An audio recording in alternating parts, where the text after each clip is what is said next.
Hello everyone and welcome to the Hylian Gamescast, the #1 Zelda podcast in the world. In today's episode, we will be discussing exactly why Wind Waker 2 was cancelled, using information coming directly from interviews with Nintendo. On yesterday's video, we asked what your favorite Zelda theory is. We actually had a lot of great answers from everyone, so we decided to choose two answers.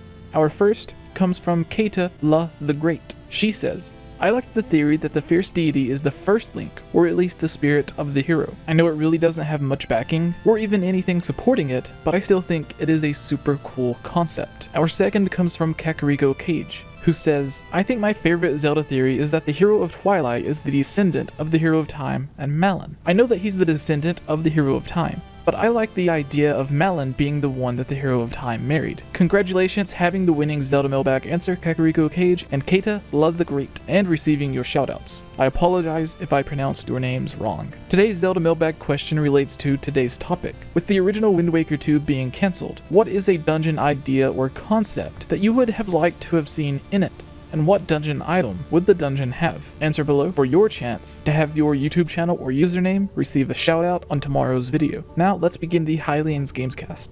Hello everyone and welcome. I am Jesse, or GameOverJesse. Here with us is the Geek Apprentice Ilya. Today we're going to be discussing the cancelled Wind Waker 2.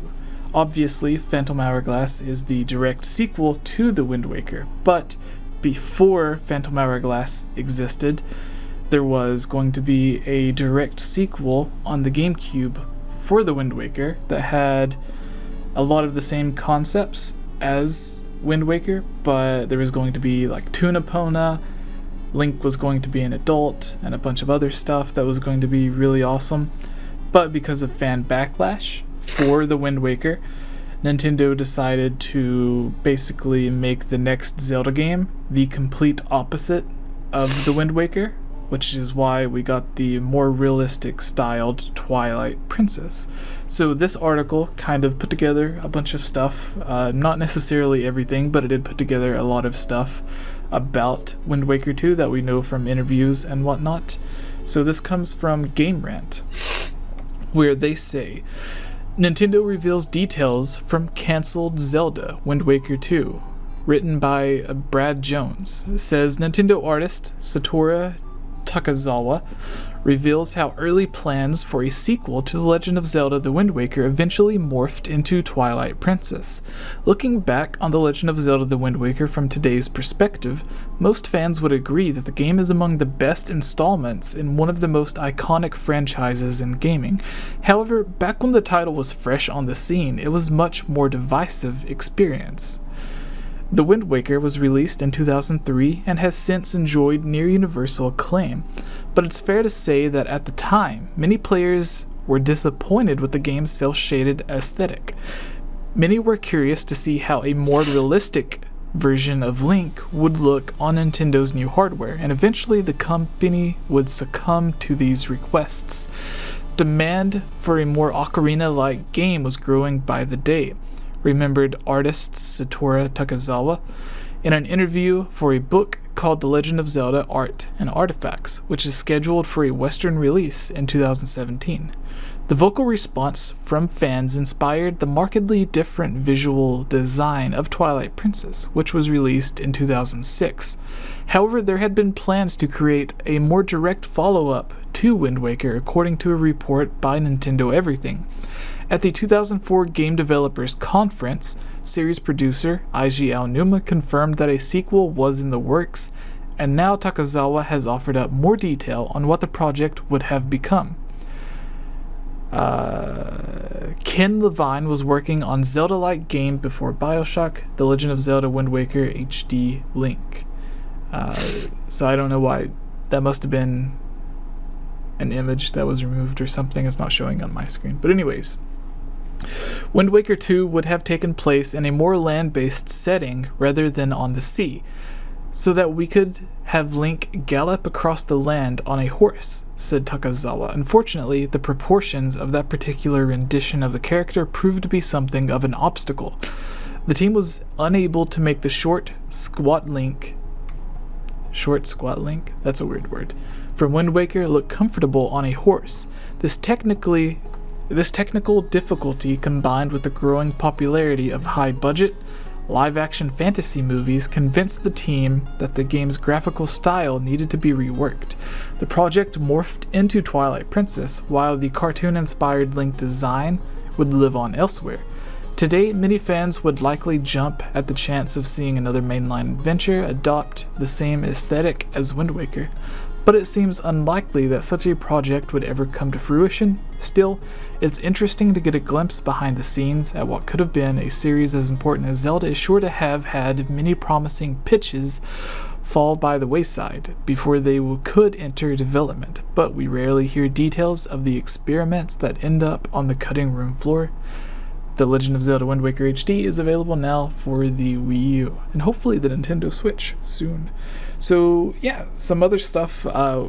We know that Wind Waker originally had a lot of cut content and stuff, dungeons, items, weapons that were removed, some of which, such as the fast cell that you get in Wind Waker HD, was a sort of combination of some of the items that were left out of the original Wind Waker, because we had the Zora cell and then there was another cell. I forgot what it was, but it is presumed that one would have either let you control the wind and one would have let you go faster, whereas the Swift cell and Wind Waker HD lets you do both. So the thought is that they just took both of these items that were left out and kind of combined them into one and brought them back for Wind Waker HD, because that was one of the things that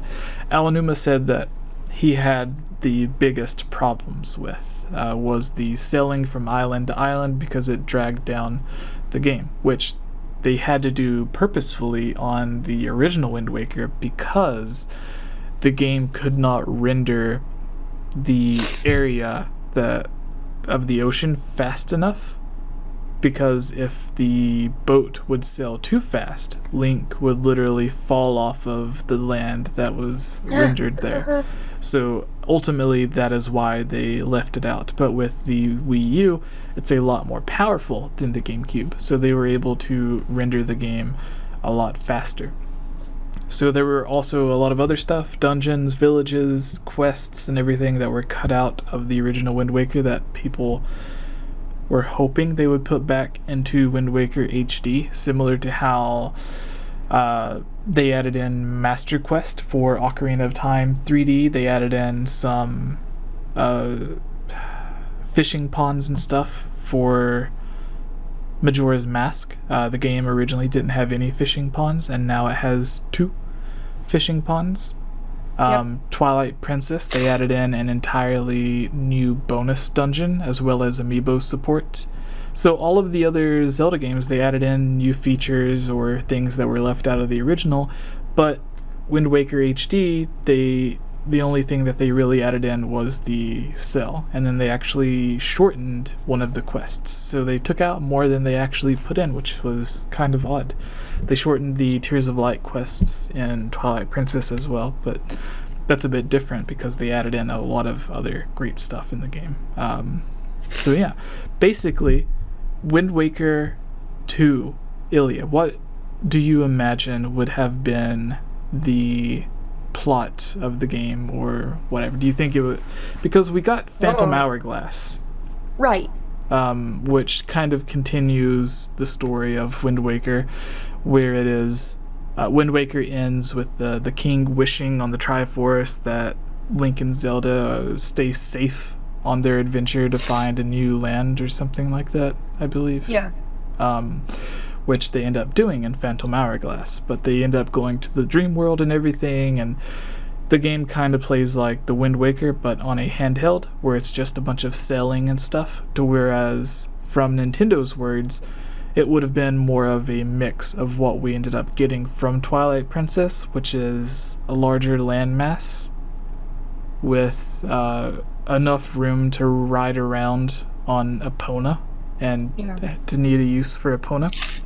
Oddly enough, this kind of mentions Link being a child Link, because it mentions the child Link squatting on Epona. It ended up looking weird because, as we know, Link has really tiny proportions. Like, he has a giant head, but his hands barely go to the top of his head, and then his legs. Yeah, so that would have actually looked kind of odd riding on a horse. But we also know that the original Wind Waker was also supposed to have Link gradually aging up as the game progressed. There's artwork for adult Toon Link, which, oddly enough, a different interview about Wind Waker 2 had mention of adult Toon Link with Toon Epona and everything. So maybe their original idea was to continue it directly after Wind Waker so that it still had the short Link, but then they ended up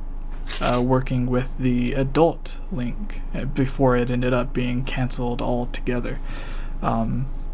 Another interesting thing, whenever Wind Waker 2 was canceled, everyone knows, obviously, part of it ended up becoming Twilight Princess, while another part ended up becoming Phantom Hourglass. But before Twilight Princess became Twilight Princess, we actually did a video a few weeks ago that for some reason a lot of people ended up sharing about how Twilight Princess, when it first started taking on the more realistic approach, when they first canceled the Wind Waker sequel, they originally intended it to be an Ocarina of Time 3. So basically, Link's quest after Majora's Mask. Like, presumably going back to Hyrule and becoming an adult and everything.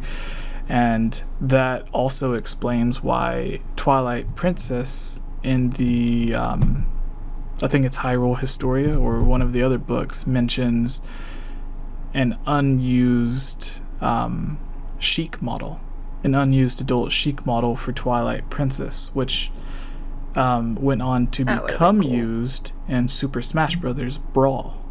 I think it's Brawl, or maybe it was Melee. But the model that was in that game actually came from the unused model in Twilight Princess that was designed for the sequel to Majora's Mask. So Majora's Mask 2, Ocarina of Time 3, whatever you want to call it. Obviously, you wouldn't have been called either of those because Nintendo rarely puts 2 or 3 or whatever on the game. Even if it is a direct sequel like Wind Waker or Phantom Hourglass. Versions they do sometimes. Yeah, Triforce of the Gods and then Triforce of the Gods 2. Yeah. But not the American. Yeah, to the Nintendo of America localization teams. Right. So yeah, that's almost everything that we know, or that I know. I'm sure there's more stuff that I could think about, but we have videos covering it. I just wanted to do sort of an updated video since people were requesting it. But Illy, what would your hopes be? Did you played Wind Waker? Yes. Oh yes, no? Definitely played Wind Waker. And you played Twilight Princess? Yes. And you played Phantom Hourglass? Nope. I have not played the DS games. I want to play Spirit Tracks eventually. Yeah, Spirit Tracks is the better one. I hope the 2 games, Phantom Hourglass and Spirit Tracks, end up coming to the Nintendo Switch with reworked controls. They came to the Wii U, but they still had the touchscreen stuff.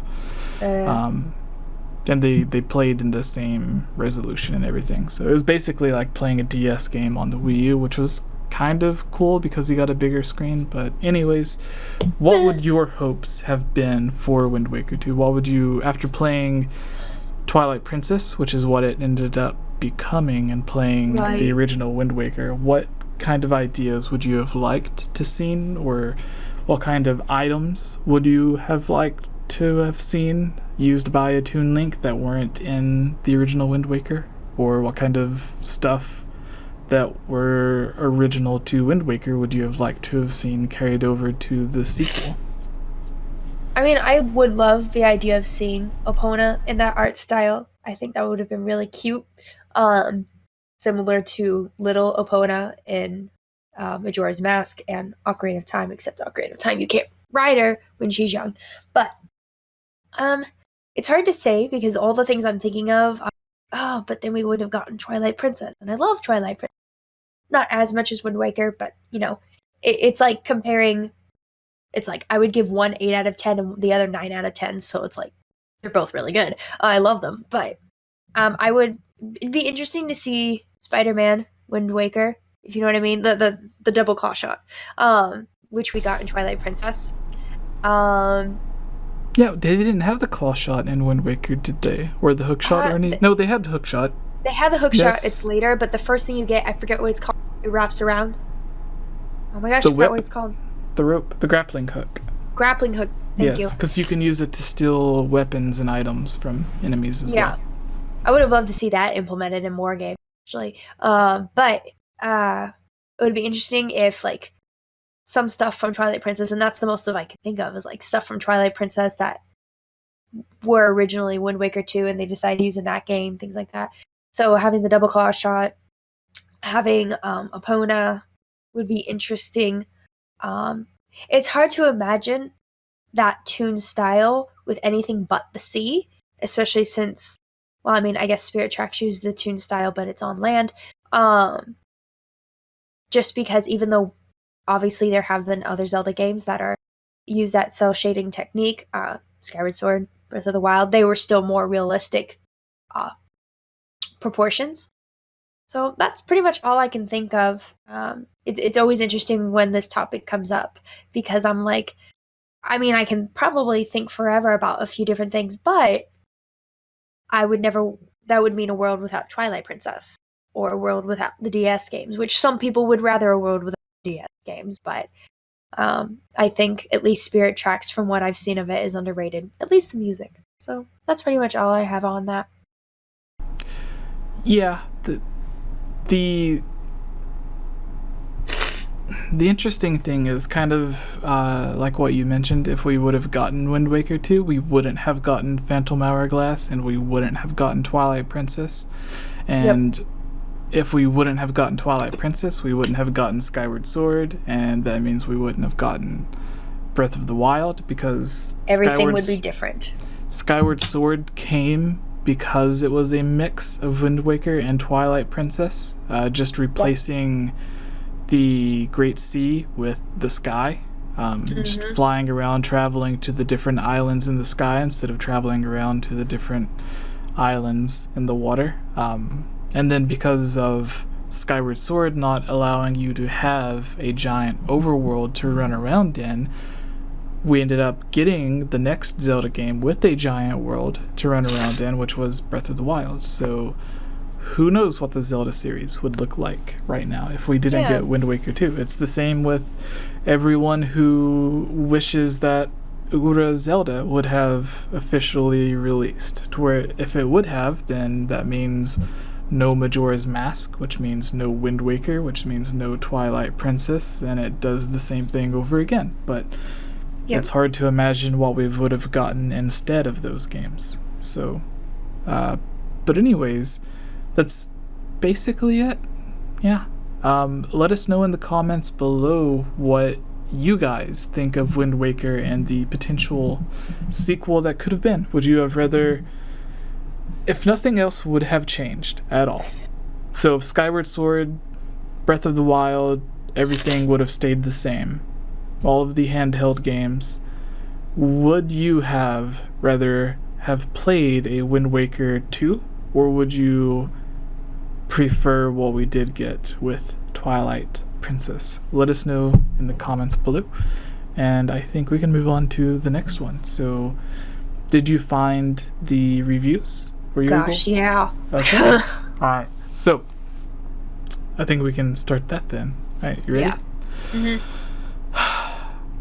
Hey everyone, it's me again, Elia Rose. I just wanted to say thank you so much for watching this video. And you know what? If you're a fan of videos like this, you should totally subscribe and give this video a like and comment below to let us know what type of videos you would like to see us create in the future. And if you would really like to support all of us here at the GameOverJesse channel, please consider purchasing a GameOverJesse t-shirt or becoming a Patreon at patreon.com/GameOverJesse, where you can receive many rewards, such as getting shoutouts, having any topic or theory that you select discussed on the podcast or made into its own video, having your question answered, joining on as a guest on the podcast, and playing with us during our Twitch live streams at twitch.tv/GameOverJesse, and much, much more.